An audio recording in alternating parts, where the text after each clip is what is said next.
Hello again, welcome back to my channel. If you're new here, my name is Kalika, and I'm going to talk about what made me susceptible to being recruited into an MLM. I think anybody can potentially be recruited. They're very sneaky and they do use pretty culty tactics to lure people in. But there are a few things that I feel like got preyed upon that made me an ideal candidate to be recruited, or that allowed me to be convinced that the MLM could help heal some of the pain points that I have. I do think it is more likely at a time that people are feeling vulnerable stress, whatever that may mean. That could be a move to a new area. It could be loss of a job. It could be loss of a relationship. It could be changing career paths. It could be a time of financial hardship, emotional strain, and everybody has those moments. No matter how strong or intelligent of a person you are, everybody has moments where they are vulnerable to be taken advantage of by other people. And especially when it is a systemic problem, a lot of times this happens and people get roped in before they really even realize what's going on. So there are a few things that I thought that made me a good target. At the time I was 25. I had just transferred from a local community college to UC Berkeley, where I was going to finish my bachelor's in cognitive science. So I just transferred. I had 2 years left, and I was definitely looking for community. I was definitely looking for a group to belong to. I'd taken my time to finish school. So by the time I had transferred to Cal, I was 24, about to turn 25, and most of my classmates were 20, maybe 22, some were 18, So I didn't really feel like I fit in with my peer group at school. So I was definitely looking for community. And that is a big selling point that these companies have, is a community of like-minded people that will cheer you on, support your goals, even when all those other people out there don't understand. And that is pretty compelling. A big piece of the human condition is we do feel a lot of the same things, even though we experience them by ourselves.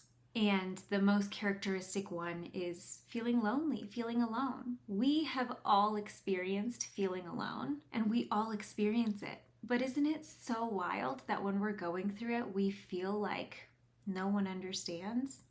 And that's where community comes in.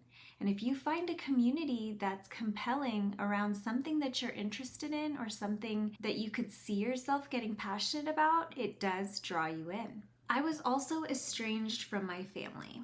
Now, I won't go too deep into my family history, but I did lose my mom to breast cancer when I was 9 years old.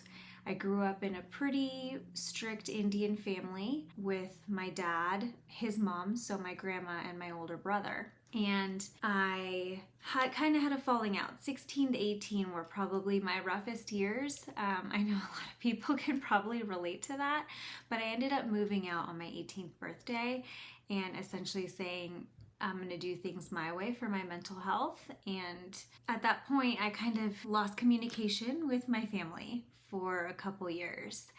And I was essentially trying to do things on my own.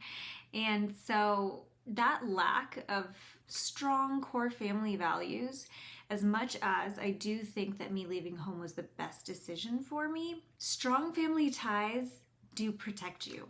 As much as I hate to admit it, me leaving home, although it was the best decision and I do not regret it, did put me in a place where I was more easily preyed upon. If I had stayed in my sheltered little bubble, I probably wouldn't have come across something like this. If I did, I would have been way too skeptical to even fathom it. And culturally, you're expected to become a doctor or an engineer or anything like that. And that pressure is pretty strong. So had I stayed in that bubble, I probably wouldn't have even explored anything outside of that.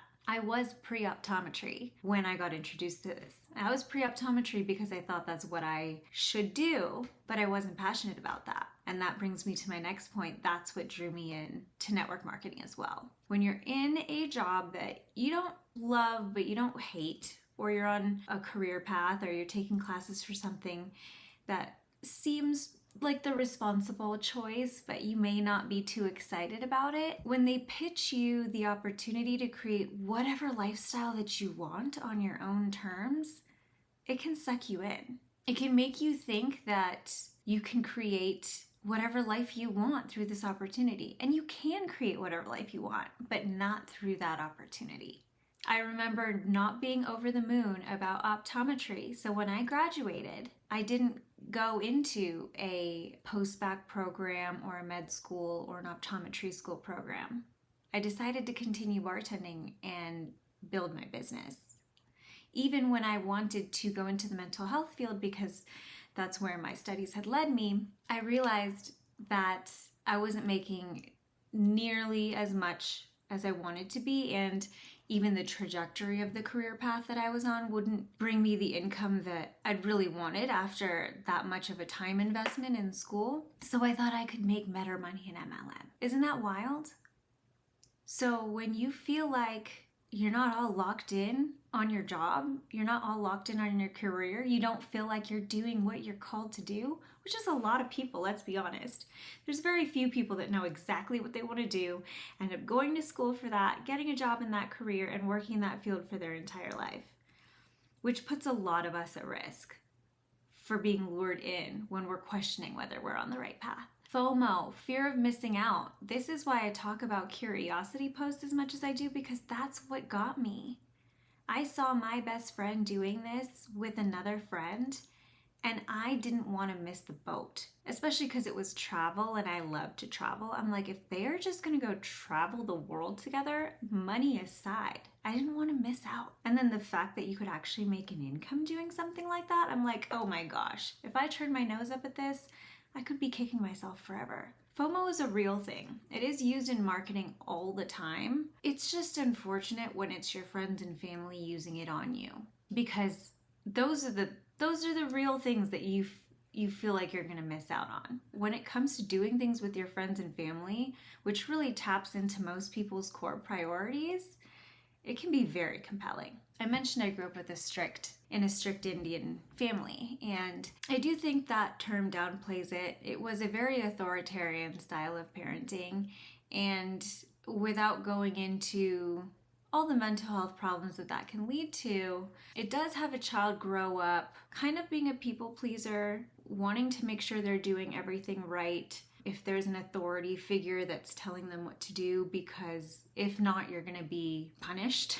It leads to fear of not following the rules, fear of falling out of line. There's a lot of those kind of things. And even though I'm an adult now, even though you grow out of some of that, a lot of it can also carry over into future interactions that you have with other authority figures.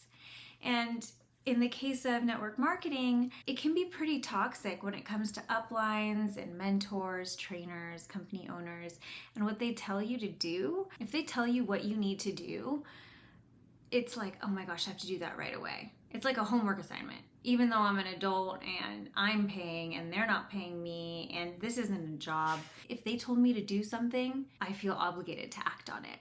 Coming to trainings and going all in and making those three-way calls when I really didn't want to and things like that.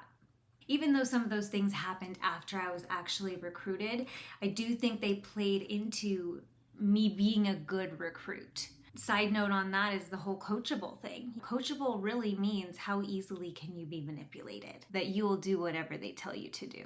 That style of parenting brought out perfectionism in me and overachieving.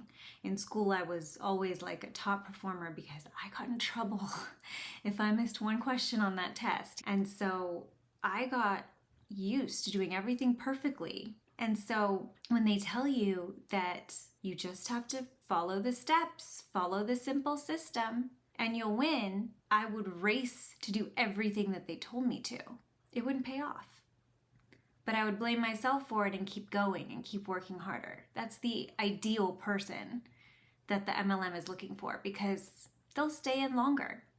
And eventually the company will get more out of that person, whether it's their free labor from the constant messaging and posting that they're doing, whether it's their continued money from coming to training events, whether it's their continued money from buying products, or whether it's just their devotion and their belief that just keeps them in. And there was a little bit of a rebellious streak in me.